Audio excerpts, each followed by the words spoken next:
What's going on, Jets fans? Welcome into NYJ today. In this video, we're just going to quickly recap the career of Henry Anderson with the New York Jets. They did just release him yesterday, saving about $8.2 million against the cap. The New York Jets are projected to have about $75 million in cap space now, which is an enormous amount of money to be able to spend in a cap-restricted year where teams are going to have to cut players worth mentioning, notable players. And the Jets are going to be able to strike on players like this, players that teams are cutting that they necessarily wouldn't want to. A good example of that would be the tight end that the Minnesota Vikings just released just yesterday as well. The Jets could obviously use help at the tight end position, so why not go after somebody who's a veteran and who can help the team moving forward. So just a quick couple of notes here. He made $17.5 million over the last 2 seasons. And when you look at his Pro Football Focus grades for this past year, they graded him as the 34th interior defensive lineman this past year. But he was 39th in terms of pass rushing. And he was excellent against the run. I think he was like 17th overall as far as interior defensive lineman goes.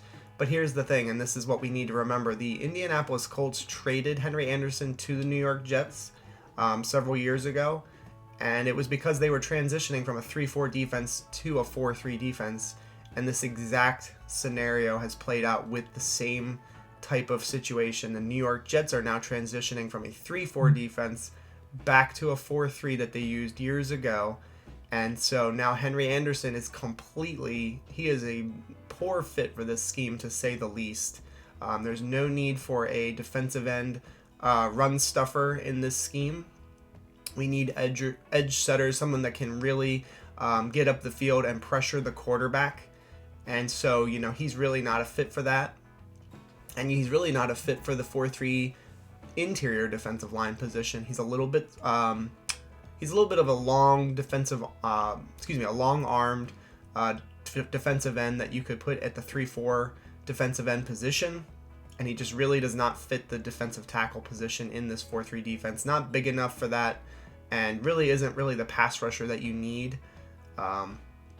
So in my opinion, this is the correct move to make, and I just feel like the New York Jets, they were only doing what they had to do with Henry Anderson. It saves way too much money against the cap. They can now apply that money to positions of need: edge, wide receiver, guard, just anything that they really feel like they need, a cornerback. So I'm really excited by this move, and it's really not a lot to say other than, he underperformed, especially these last 2 seasons. Back in 2018, he had a 7-sack season. Everybody was thinking, okay, this guy's 27 years old. Maybe he's now coming into his own. And then after that, 2019, only 1 sack. This past year, only the half sack. So no production as far as pass rushing goes.